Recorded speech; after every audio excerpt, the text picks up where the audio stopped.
Welcome to our annual summer social. After a year's hiatus, it's such a pleasure to welcome you back and to be able to gather once again, masked but gathered, carefully, and can you believe, dry?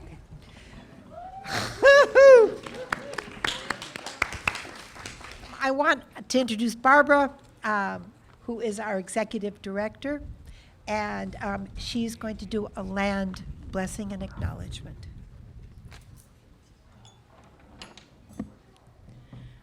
We want to start by acknowledging the sovereignty of the Coast Salish people and that we are gathering on their unceded ancestral land.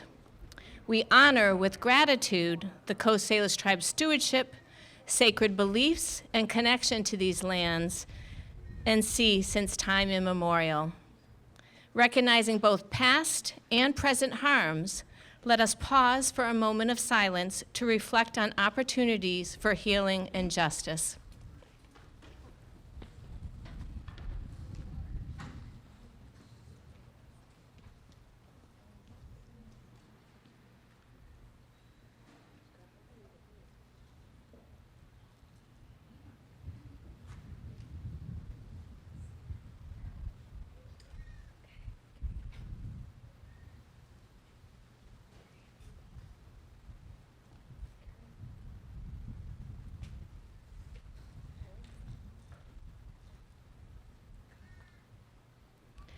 It is an honor to welcome the Blue Heron Canoe and Willapa Spirit Canoe family. We are blessed that they will share their songs and wisdom with us tonight.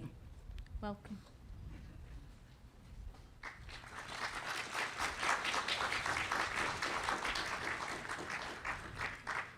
Didahalqid Tidsta. My name is Didahalqid. Stahobschud. I am Snohomish. We travel in the Blue Heron Canoe. It came to life in the spring of 2003, and we've been on tribal journeys ever since, except for when COVID has prevented it. But this year we decided that there were people wanting and needing healing, so much so that when I said maybe, they all said, I'm coming. It's a little unusual for us to have as many people as we did that want to come. Today we have as many as 30 people with us. We were planning to having up to 60, and some of them have come and gone already, and there's still more coming, so it may get to 60, but not all at once. The Blue Heron Canoe has been since 2003, been on journeys. The farthest we've gone is 45 miles in one day, 450 miles in 30 days. That's like from here to Spokane and back. Yeah, try that in a canoe. And then, and one of the fastest times was out here at Rosario Strait. There's some strong currents in these islands. And so, on behalf of the Blue Heron Canoe family, I want to welcome all those here, those on my left, those way in the back, those on my right, the arrows in the front, and ones behind us. So this is native territory, not from the Snohomish, but from some of the other people. And I want Eric Day from the Swinomish to tell you more about not the Blue Heron Canoe, but the Willapa Spirit and his group.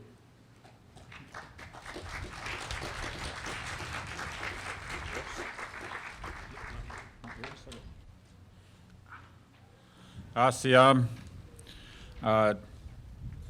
stooltsa, stooltsa, Tualcha Swinomish. My name is Stooltsa. That's my Indian name, and I'm from Swinomish. And I too just want to welcome everybody here today. And also, you know, we're grateful that we're here honoring Rena, the poet, for today.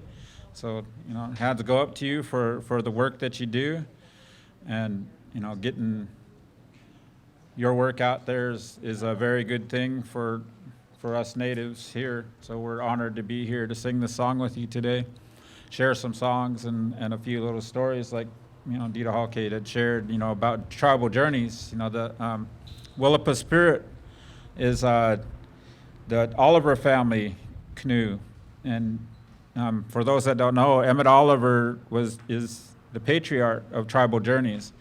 In 1989, it was the state centennial, and they wanted to include the tribes in on the celebration, and they approached Emmett Oliver and asked him how they could do that, and he got with other tribes, and they did the paddle to Seattle in 2013, or 1989. I'm sorry. I'm sorry. What I meant to say was there was 13 canoes that landed there on the shores that year, and I was part of that. We were on a racing canoe, but that was we were still all part of it. And you know, like Mike was saying, you know, when we're out on tribal journeys, you know, I tell all our crew members to be ready to be on the water from 6 hours to 12 hours a day. You know, and when I say be ready, I mean that means I personally train all year long. I walk, run, lift weights, and whatever else, so I can be out on that water for 6 to 12 hours. And also, you know, to teach our young ones, you know, what we do and how we do this, because we do the journey because this is how our people used to travel on these waters. We call this the ancestral highways, you know, the Straits of Juan de Fuca, the Straits of Georgia, and the San Juan Islands and all that. You know, they call it the Salish Sea, the Salish Sea now. And so, you know, our people used to travel that way. And so we do that so that we can teach our kids that that's how we traveled. And that, I just wanted to share that with you real quick. And again, you know, my hands go out to each and every one of you. Yes, yeah. Oh,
hey, ya, way, ya, hey, way, ya, way, ya, hey.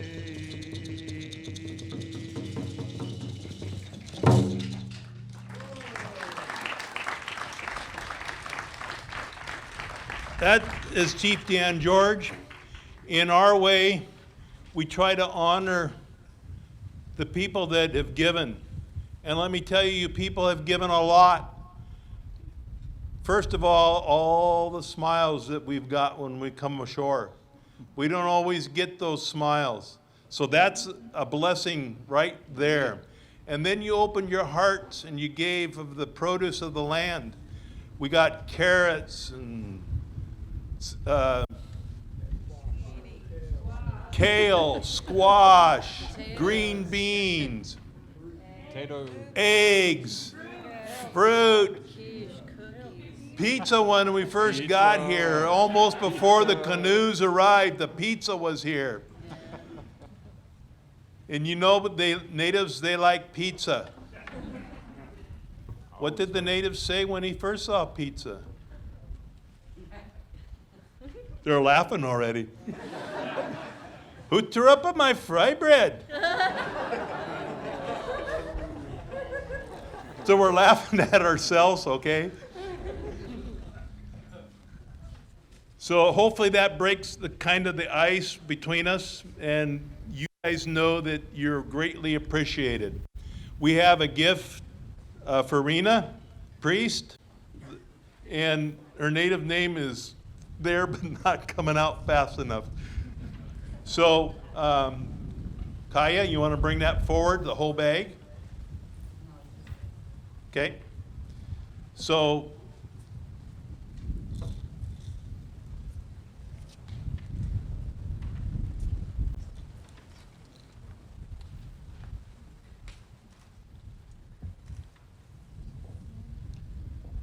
you're now part of the Canoe family and you can never leave.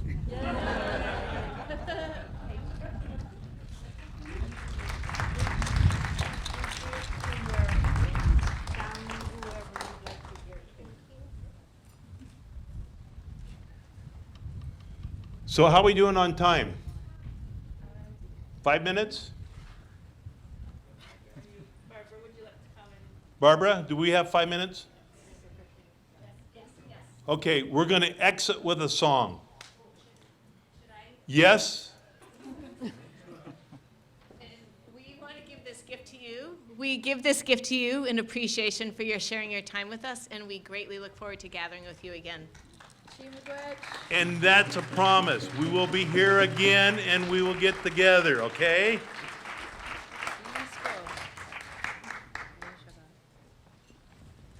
This song comes from the Blue Heron Canoe family. It's considered like intellectual property. It's owned by them, and so only the family members can sing it. This is my Blue Heron Canoe family that I'm a part of. This is one of their paddle songs. Yo, away, yo, away, yo, away, yo, away, dig deep, yo, away, yo, Trace, hey, dig deep, yo, away, away.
Wow. That was unexpected and pretty wonderful.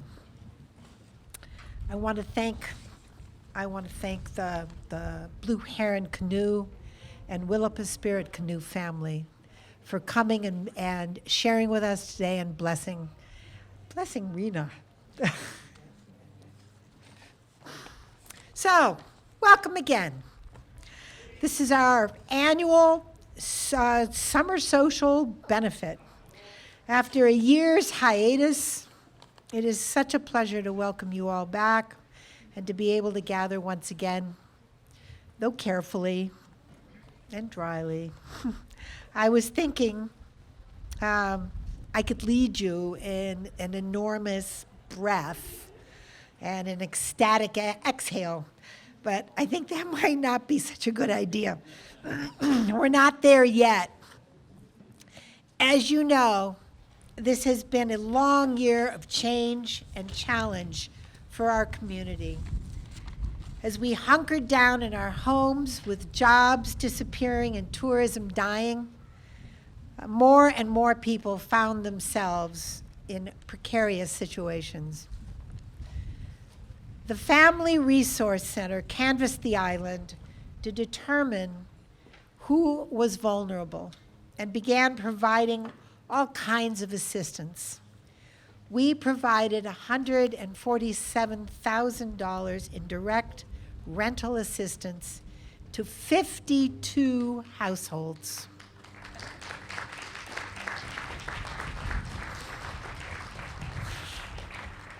Food insecurity increased by 4 times over the prior year, and we met that need. We were also able to support our farms and our restaurants, contracting with the farms to grow the food that the restaurants turned into meals, providing delicious and healthy food for all those who needed it. 22 restaurants and food businesses were supported. 26,000 pounds of local produce was provided.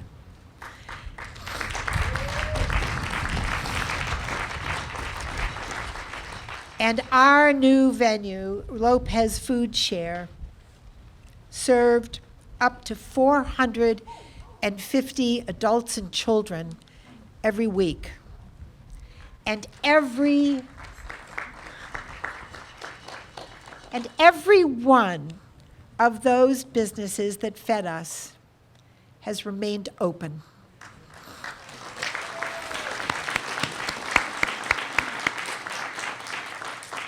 The compassion of our community members, has made all this possible.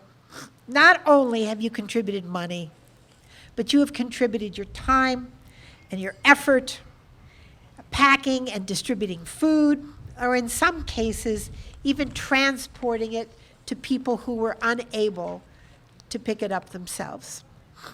It was a stunning outcome that all of us at LIFRC could never have predicted. We are a remarkable community.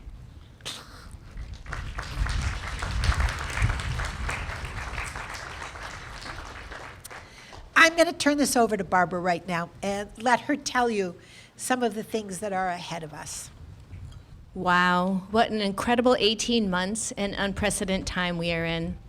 It's been a roller coaster of emotion, from fear and anxiety at times to joy celebrating with community like we are tonight. We've experienced the heartache of COVID deaths, political turmoil, attacks on our democracy, plus ongoing systemic racism and the denial of indigenous rights and more. But we've also witnessed the power of individuals and community organizing efforts, giving us hope for a more equitable future. It is an important reminder of why love, understanding, and inclusion are so vital. They mutually sustain us and help us endure. We are blessed to be on Lopez, where people value cooperation and taking care of each other. I want to express my deepest and heartfelt thanks because LIFRC can't do what it does without a remarkable team effort. We are here. We are blessed with such an incredible staff. Staff, if you want to raise your hands or stand up.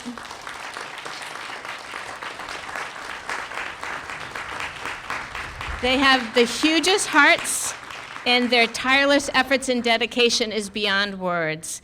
We are blessed with incredible board members for their unwavering, strong support. Past and present board members, raise your hands.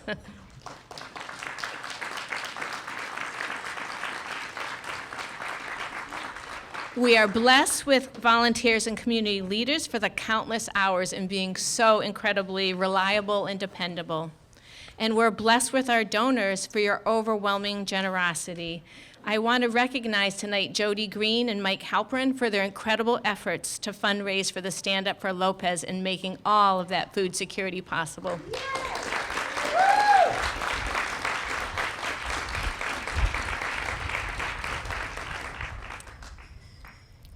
I'm gonna cry. Your steadfast support truly makes the impossible possible. And we also understand that it's not over. Your support helped pivot us at a critical time, but it also inspires us to move forward. As we look to the future, you allow us to dream big for the next part of our journey. First, we will strengthen partnerships with organizations and community members to ensure everyone thrives. This includes things like the Food Center Project, where we're working with the food bank, the locavores, Taproot, and our food bank to create a space for economic development and sustain our local food system even more. And to fulfill another important need, we're supporting profits like Housing Lopez to develop affordable rentals for our hardworking, low-wage neighbors and make it possible for young, diverse people to live and work here, and importantly, find housing solutions for those living in moldy, substandard dwellings. LIFRC celebrates the many amazing, talented people in our community and how you work together to solve complex problems. Lopez is so fortunate with our size and scale and the love that you all give. We make things happen. Please know that we never lose sight that the foundation of this journey is achieving greater equity. We highly value our community's talented BIPOC, LGBT community, and other leaders, both adults and youth. They're our future. We've been gathering with these leaders and listening to gain a deeper understanding. They have many exciting ideas. We'll be providing financial support to them so they can make all of their dreams a reality. I am confident that working together, we will build a stronger, healthier, more equitable future where we have a deeper connection and sense of belonging with each other and with everyone in this community. We are extremely grateful that you are part of making this happen on Lopez. My deepest heartfelt thanks and love.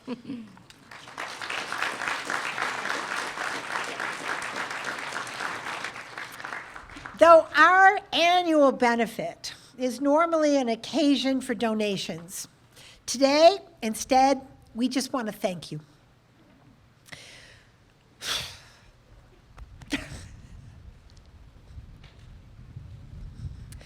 We want to thank you enormously. Please look around. Look to the left. Look to the right. Look across at another table over there. Look down over there. And know that we all kept our beautiful island community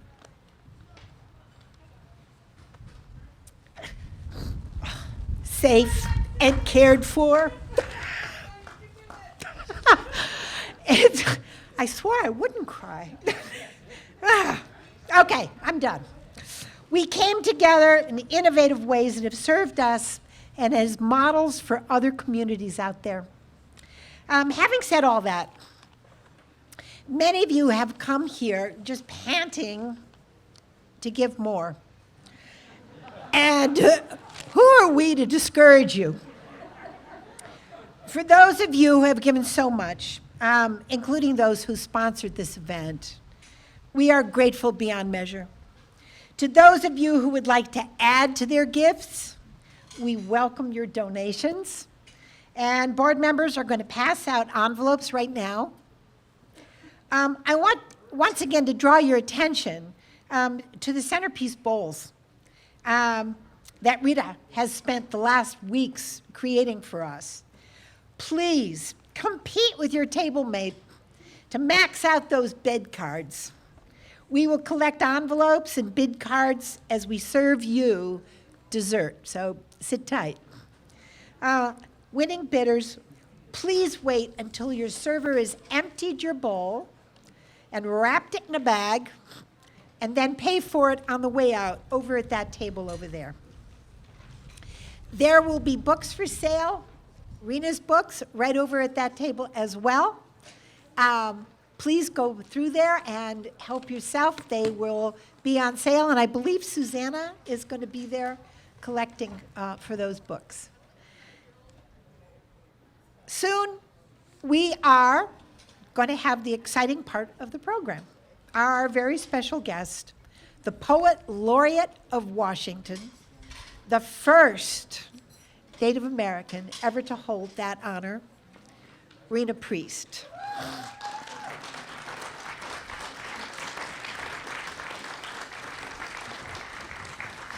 And one more time, to each and every one of you, we cannot thank you enough.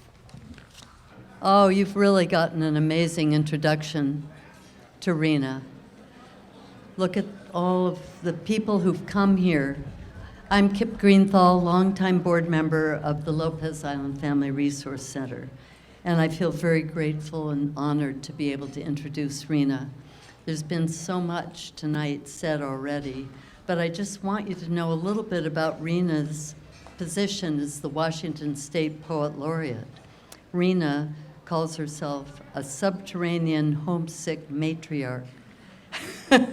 She reflects the Lopez Island Family Resource Center's social justice and equity work, learning about, celebrating, and empowering diversity in social groups.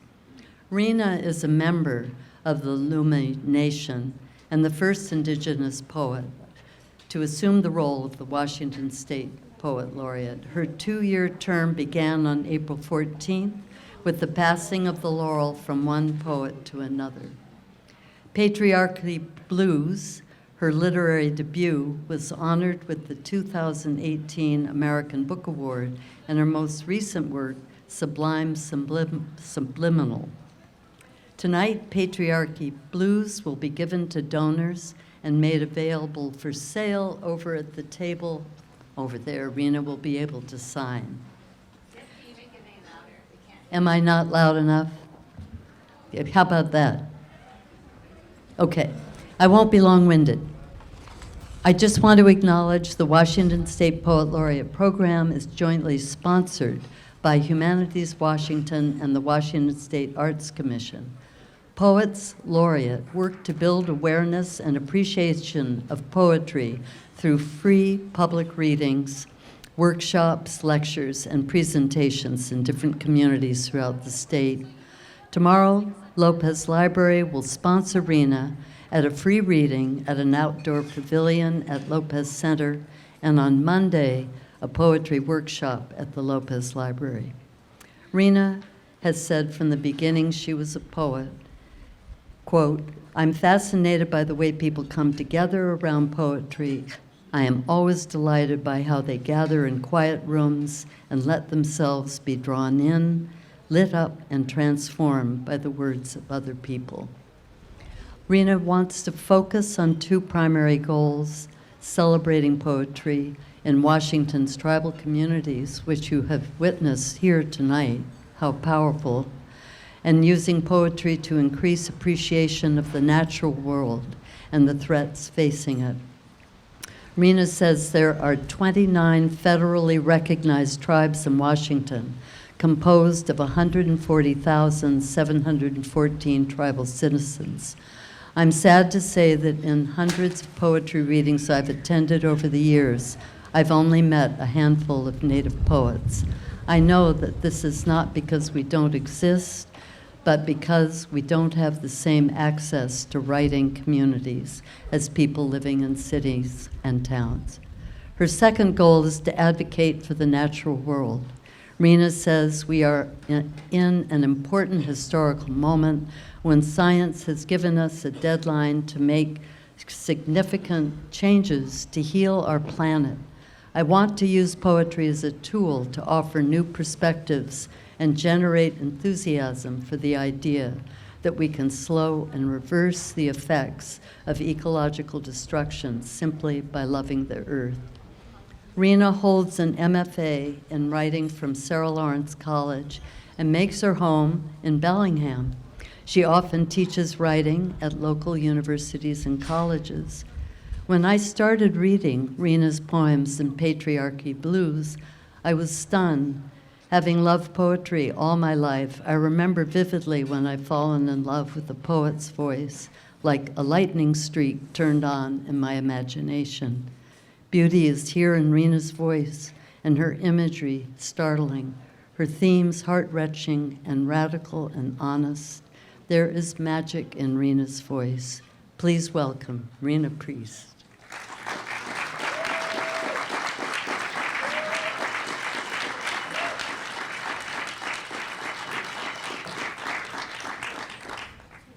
Thank you, Kip, for that beautiful introduction, and thank you to my hosts, and thank you to the Blue Heron Canoe family, and thank you to your Canoe, Swinomish Canoe family.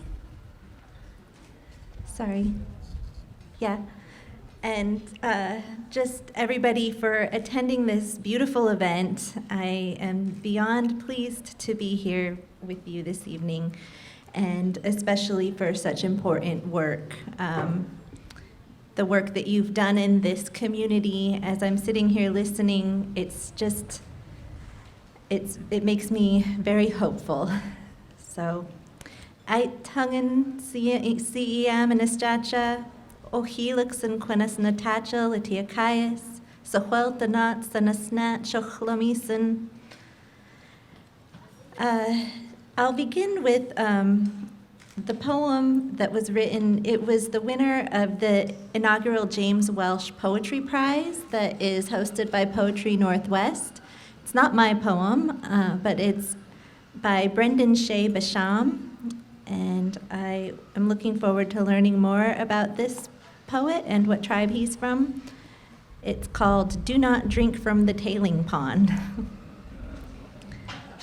Stir together Litzo, the duck in her grease bath, bathe her delicate sunter.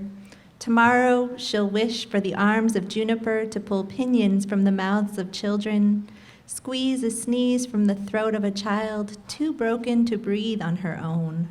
A clot like a clogged dam, released to river where nothing grows like it used to. So this poem, I was really moved by it, particularly because it speaks to a theme that I'm writing a lot about in my more current work, which is solastalgia. That's a neologism coined by an Australian philosopher named Glenn Albrecht. And it speaks to a feeling of anxiety, grief, or existential crisis caused by the loss of a recognizable homeland. And I think that it's probably something that a lot of people can relate to more and more as we see our beloved landscapes transformed and transformed into something that is no longer recognizable to us. So I'll begin with a poem that speaks to that.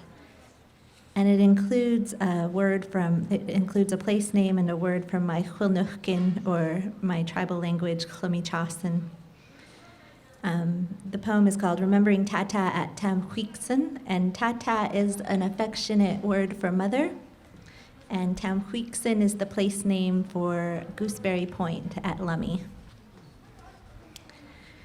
A glossary of bell-related words chimes, sings, peals, tolls.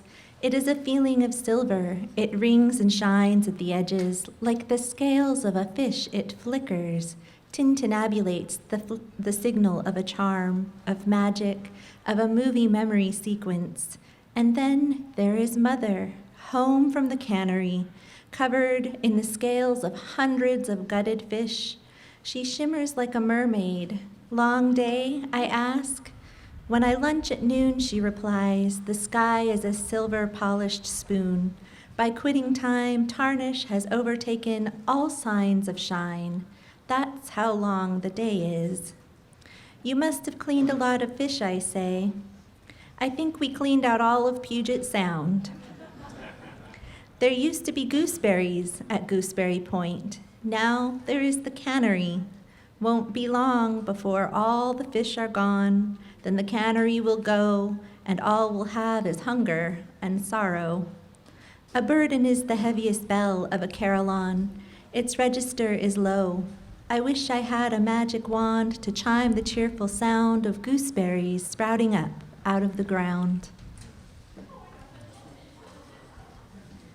So that speaks a little bit to the crisis of our disappearing salmon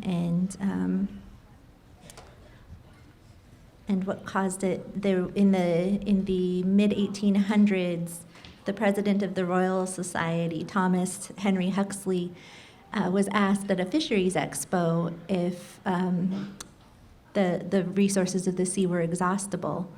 And at that time, there were lethal new fisheries technologies that were coming out into the world. And his scientific opinion was that no, the fisheries of the oceans cannot be extirpated by the agency of man. And so that opened up worldwide fisheries to just massive overfishing and exploitation. And it was particularly harmful to our people here in this region. But I don't mean to make everybody so sad. It makes me so sad. I have this other poem that is perhaps more hopeful. It's called Remembering Sila at Schwalisen. And Sila is our word for grandmother, and Schwalisen is the place name for a crossing that rises at low tide where we harvest oysters and clams and crab. We used to say, when the tide is out, the table is set. The earth provided, and if one day it didn't, the spirit fed us. The glittering turn of the tide, the arc of the sun in the sky, the call of birds, the sound of waves.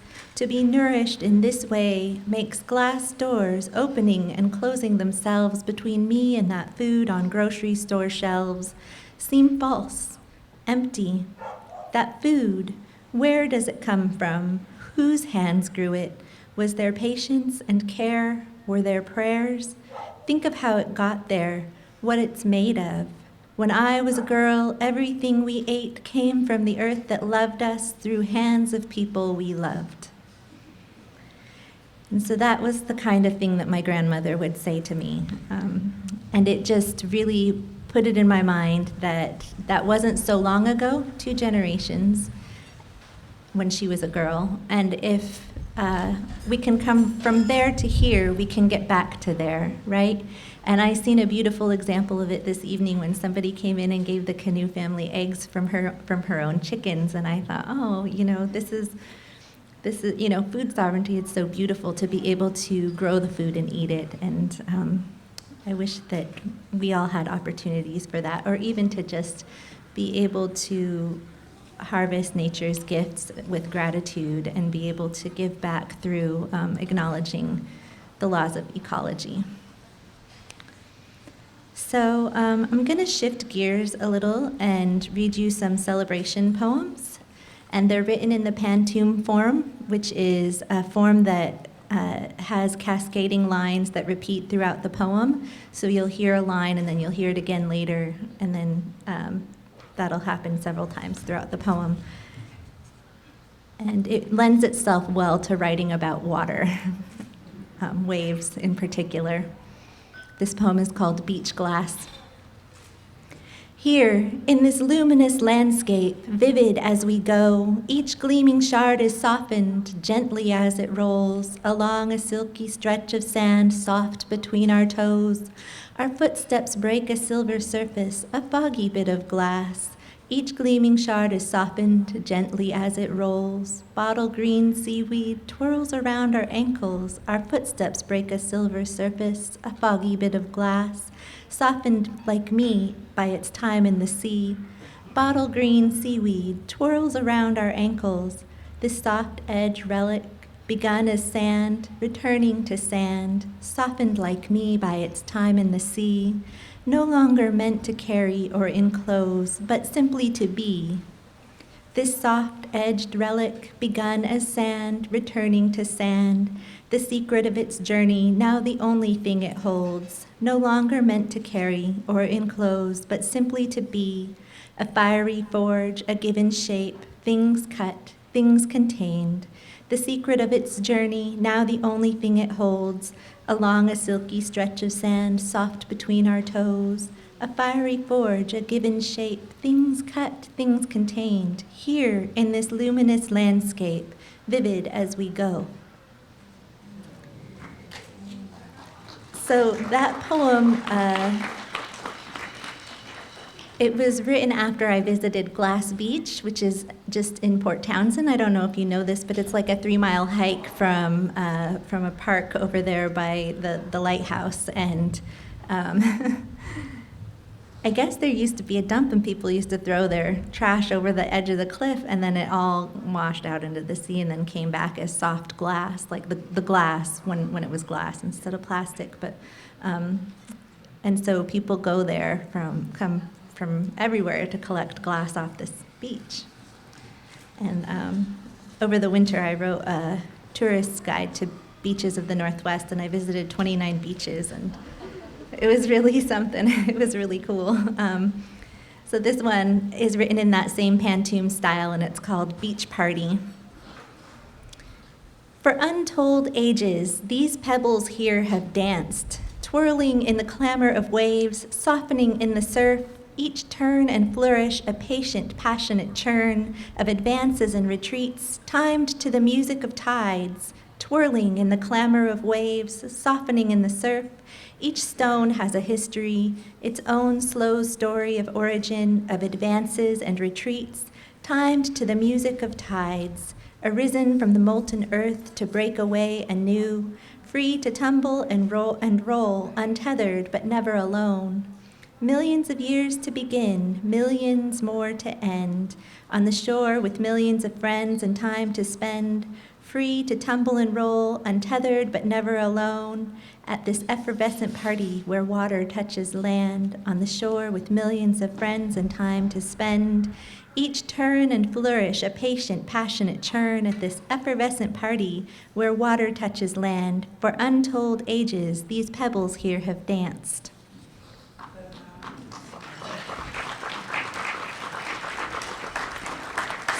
So it's kind of a fun little geology poem, and I heard a geology joke from Mike earlier tonight. He said, "Is it old as dirt?" And he said, "I'm older than dirt." And he said, "You know, when Mount St. Helens erupted, that created a whole bunch of new dirt, and I'm older than that, so I'm older than dirt." It's a good joke. Let's see. Here's another one, I guess. I'll just read the last one in that series, which is called Beach Fire. Measure wealth by how well you enjoy the hours, fluttering by in praise of sunshine and the ocean breeze, whispering love songs across waves that kiss the beach.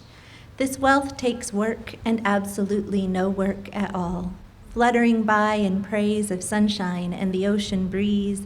Don't mistake leisure for laziness. This gratitude is rigorous. This wealth takes work and absolutely no work at all. This gift of a moment, to be alive, to feel at peace. Don't mistake leisure for laziness. This gratitude is rigorous. To be filled up and satisfied by a day at the beach. This gift of a moment, to be alive, to feel at peace, it means your heart fire flames a lovely heat. To be filled up and satisfied by a day at the beach, you could toast marshmallows by that warmth. It means your heart fire flames a lovely heat. The glowing embers, a boundless source of power, You could toast marshmallows by that warmth, whispering love songs across waves that kiss the beach. The glowing embers, a boundless source of power, measure wealth by how well you enjoy the hours.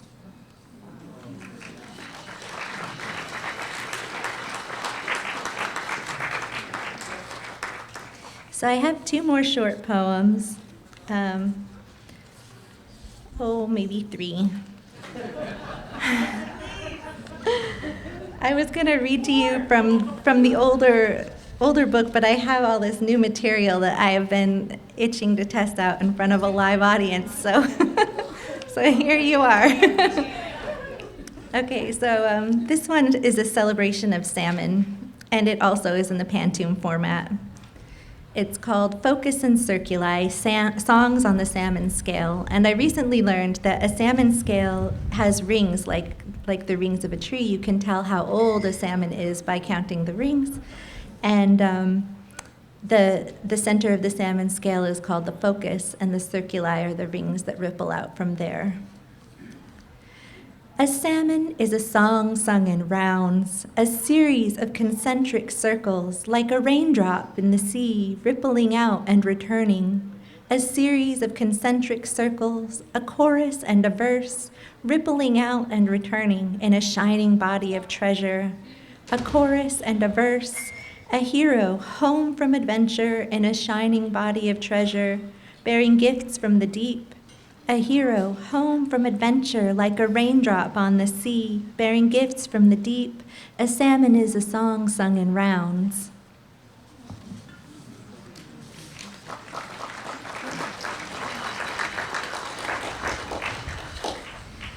This one's called Tour of a Salmonberry.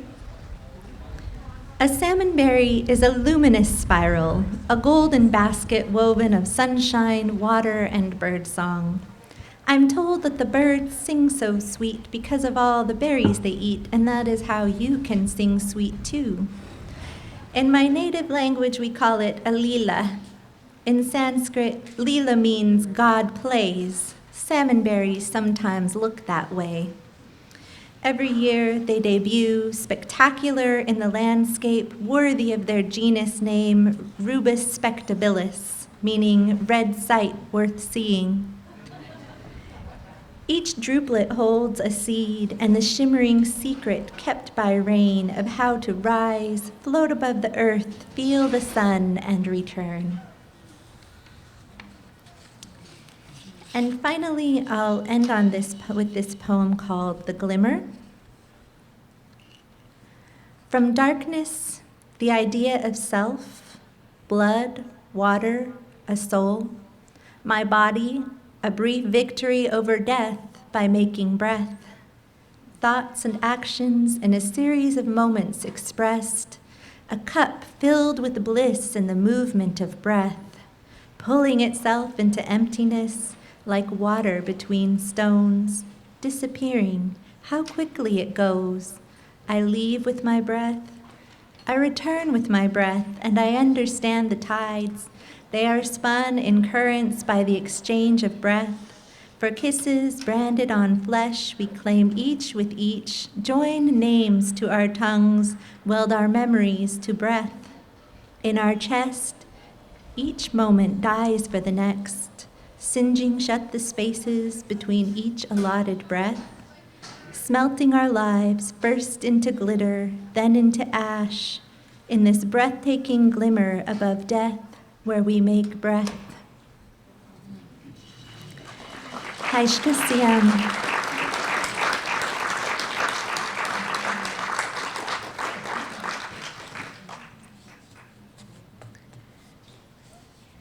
So, well, I planned on ending there, but it's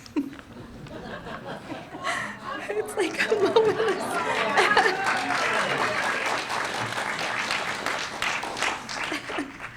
Okay, I'll read the first poem from my most recently published collection, Sublime Subliminal, and it's the title poem, and it's like an homage to poetry, which I feel is a bridge and a personal archive where I document. precious moments that I want to keep forever in a poem. So I think that poetry is beautiful for that. Sublime subliminal.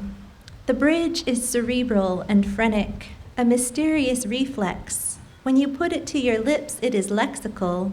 You convulse. The bitterness is extra, like an impulse to discuss politics at length. But the aftertaste is a touch of your tongue to the silky dreams spun by Remedios Varo. There is cooing in your amygdala. A feather falling from the balcony conjures the scent of Nagchampa. It is arousal, it is stimuli, to which you respond instinctually. Dig west, young Jim, says the scrawl in a Grand Central Terminal tunnel. Then suddenly dirt under your nails is trending, transitional, initial, impending. Just give us a decision task and we will act exactly as the officers of thought say we ought. But between you and me, a tunnel is also a bridge. Each maintains a position on both sides of a threshold. I know it is we who control the water, but the storms are deviants governed by our demons. Kitty cat, you shall strut the psyche like a catwalk, stylishly, quietly unite the shores. Calladita se ve más bonita is what the storm lords give as their excuse to call the flood, but we use love and math to build a span with catenary curves in harmony with the universe. The bridge is spiritual and tangible. It holds up. It comes across on breath, our sacred verbal cable. Thank you.